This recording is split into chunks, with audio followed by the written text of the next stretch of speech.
Assalamualaikum warahmatullahi wabarakatuh.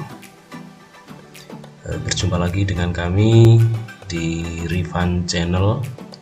Kali ini kami akan menyampaikan beberapa profesi yang nantinya menjadi prospek dari lulusan SMK jurusan multimedia. Perlu kami sampaikan atau kami ingatkan lagi bahwa jurusan multimedia atau sering juga disebut atau disingkat dengan MM adalah salah satu dari banyaknya jurusan di SMK. Jurusan multimedia ini merupakan suatu jurusan SMK di bidang komputer yang mempelajari tentang penggunaan komputer guna untuk menyajikan data teks, suara, gambar, animasi, serta video yang dibuat menarik mungkin dengan tool-tool yang sudah tersedia. Seperti halnya pada Photoshop, CorelDRAW, Freehand, Adobe After Effects, dan lain-lain. Kemudian kali ini kami akan sampaikan profesi-profesi apa saja yang nantinya bisa digeluti oleh para lulusan dari jurusan SMK Multimedia. Tentu saja dari teman-teman sekalian yang baru saja masuk jurusan multimedia atau yang hampir lulus atau sekarang kelas 12, banyak yang bertanya-tanya, nanti setelah lulus saya akan jadi apa? Atau nanti setelah saya lulus profesi apa yang kira-kira pas dari ilmu yang sudah didapatkan? Itu pertanyaan-pertanyaan klasik yang tentunya pasti muncul di benak para siswa karena kekurangan informasi atau profesi-profesi yang muncul itu banyak profesi yang baru, kemudian skill-skill apa saja yang harus dipersiapkan itu barangkali masih menjadi sebuah kebingungan, dan semoga saja dari video ini nanti muncul pilihan-pilihan yang nantinya menjadi minat dari teman-teman sekalian. Sebelum kami bahas, perlu kami sampaikan fakta-fakta menarik yang terjadi saat ini di era sekarang ini yang tidak jauh atau tidak lepas dari dunia multimedia. Yang pertama adalah perkembangan zaman yang serba cepat dan harus diimbangi dengan perkembangan kemampuan menguasai sebuah teknologi. Sekarang di masa pandemi ini sudah berjalan setahun yang lalu, kemudian banyak sektor-sektor yang akhirnya memanfaatkan teknologi yang namanya multimedia. Memang kondisi itu sepertinya tidak dipersiapkan jauh-jauh hari, artinya dengan adanya pandemi ini sebuah teknologi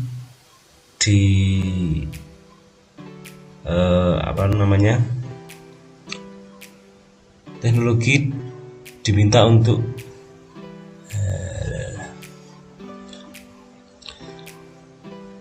di masa pandemi ini tentu saja sebuah teknologi adalah menjadi pilihan yang paling tepat ketika sebuah pertemuan atau kumpul-kumpul itu dibatasi, sehingga sebuah rapat atau sebuah koordinasi harus menggunakan teknologi. Jadi rapat jarak jauh, kemudian pembelajaran yang kiranya biasanya dilakukan secara tatap muka, maka harus menggunakan fasilitas-fasilitas yang tidak lepas dari dunia multimedia seperti video, kemudian animasi, dan lain sebagainya. Kemudian fakta yang kedua adalah semua sendi kehidupan didukung oleh multimedia. Coba kalau kita lihat dari sekeliling kita, entah itu perusahaan atau kantor-kantor tentunya membutuhkan multimedia. Jadi perkembangan zaman seperti ini memang sudah saatnya semua didukung oleh multimedia, baik itu secara grafis, video, animasi, web design, dan lain sebagainya. Kemudian saat ini muncul profesi baru yang multimedia banget. Contohnya YouTuber. Itu kalau dulu 20 tahun yang lalu tidak ada profesi yang namanya YouTuber, sekarang muncul. Kemudian konten kreator dan lain sebagainya, itu adalah profesi-profesi baru yang itu multimedia banget. Kemudian ya, fakta yang selanjutnya adalah keterbatasan tenaga yang menguasai multimedia. Coba bayangkan kalau semua sektor, semua kantor, semua instansi, semua aktivitas itu membutuhkan multimedia, tentunya harus diimbangi dengan adanya tenaga-tenaga yang ahli di bidang multimedia. Dan tenaga ahli itu siapa? Ya, Anda semua dari lulusan multimedia. Memang semua hal itu bisa dipelajari. Sekarang belajar itu sangat mudah, tapi kalau Anda selama 3 tahun belajar tentang multimedia, tentunya mempunyai kemampuan yang lebih dibandingkan dengan orang-orang yang mendadak belajar multimedia. Kemudian selanjutnya untuk profesi, yang pertama adalah kalau kami menulis itu videographer. Itu profesi yang sudah sangat lama, artinya profesi ini sudah muncul sangat lama, yaitu menjadi seorang videographer, yaitu mengambil sebuah video kemudian nanti diedit dan disajikan. Nah, seperti ini. Sebagai seorang YouTuber, video promosi, membuat film dan lain sebagainya. Kemudian menjadi seorang desainer grafis. Nah, menjadi seorang desainer grafis ini sudah sangat tidak asing lagi, karena sekarang kontes secara online, kemudian stok desain secara online itu sudah menjadi profesi yang sangat diminati oleh kaum muda.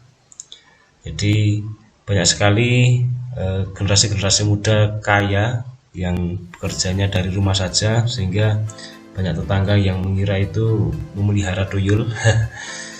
Tapi ini profesi yang sangat menarik dan anak muda banget, karena di sini menuntut sebuah kreativitas dan desain-desain itu yang artistik dan anak muda banget. Kemudian kalau secara offline ini juga sangat masih menjanjikan, yaitu misalnya pada jasa desain promosi, misalnya promosi sebuah usaha yang masih sedang berjalan atau yang baru saja berjalan, membutuhkan jasa untuk media promosi, baik untuk brosur, kemudian promosi-promosi yang lain seperti untuk Instagram dan sebagainya. Ini membutuhkan jasa dari seorang desainer grafis.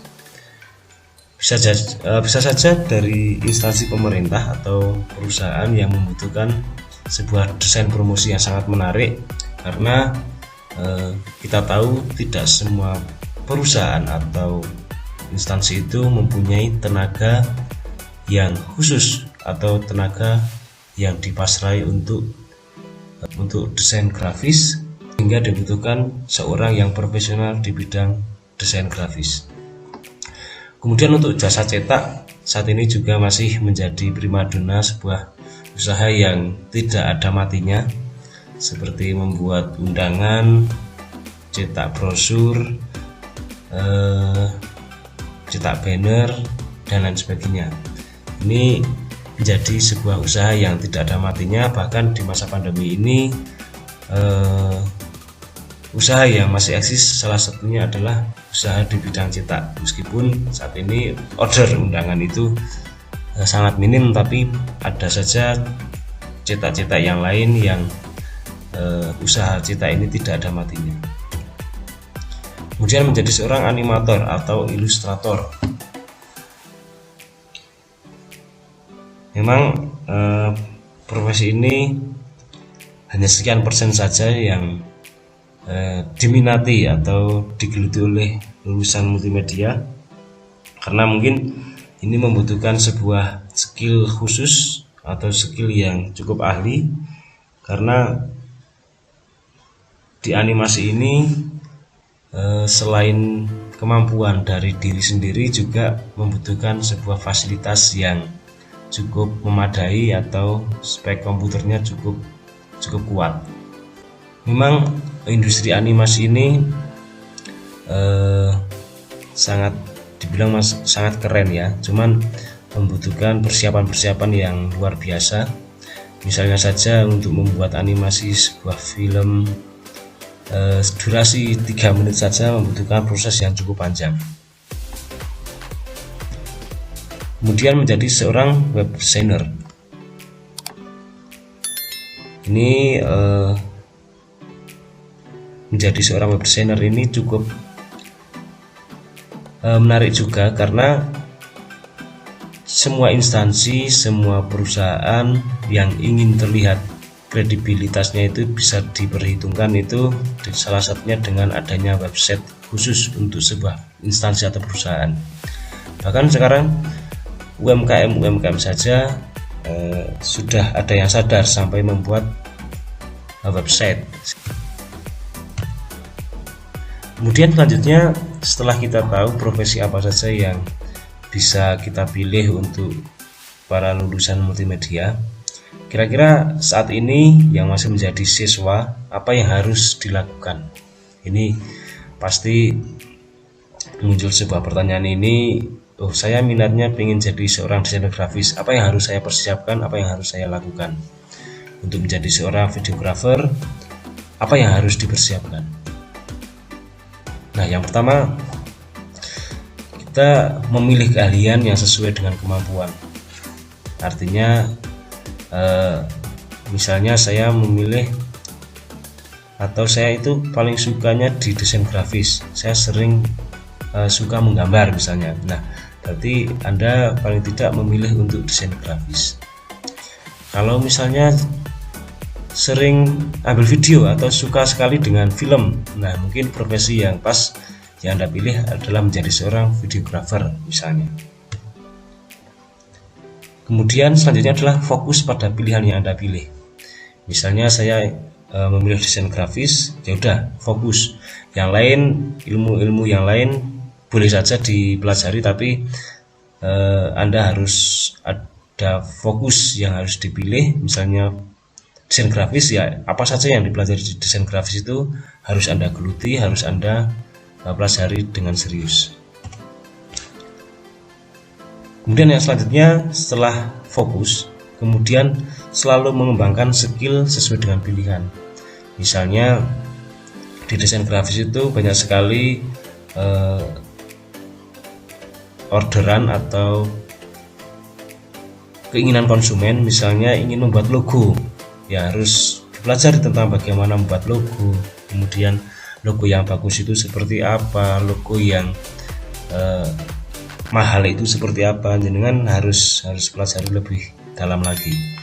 Kemudian misalnya ingin membuat brosur, nah Anda harus mencari referensi-referensi yang sudah ada, misalnya brosur yang menarik itu seperti apa, yang tidak membingungkan, bagaimana memilih font, bagaimana memilih ukuran font dan sebagainya harus dipelajari, sehingga kemampuan di skill desain grafis Anda itu lebih bagus dan meningkat. Kemudian setelah itu semua menjadi sebuah pilihan dan skill sudah dikembangkan, coba berani mencari job luar yang diawali dengan skala kecil dulu.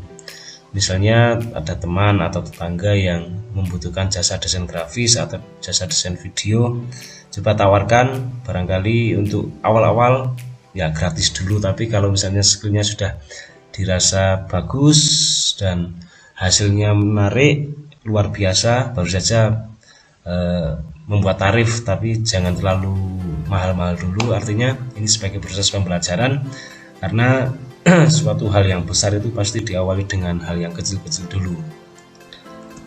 Kemudian untuk mengembangkan itu perlu sebuah komunitas, artinya Anda gabung dengan komunitas yang sudah ada. Misalnya di lingkungan Anda, di kabupaten Anda ada komunitas hobi video atau komunitas YouTuber atau komunitas desain grafis.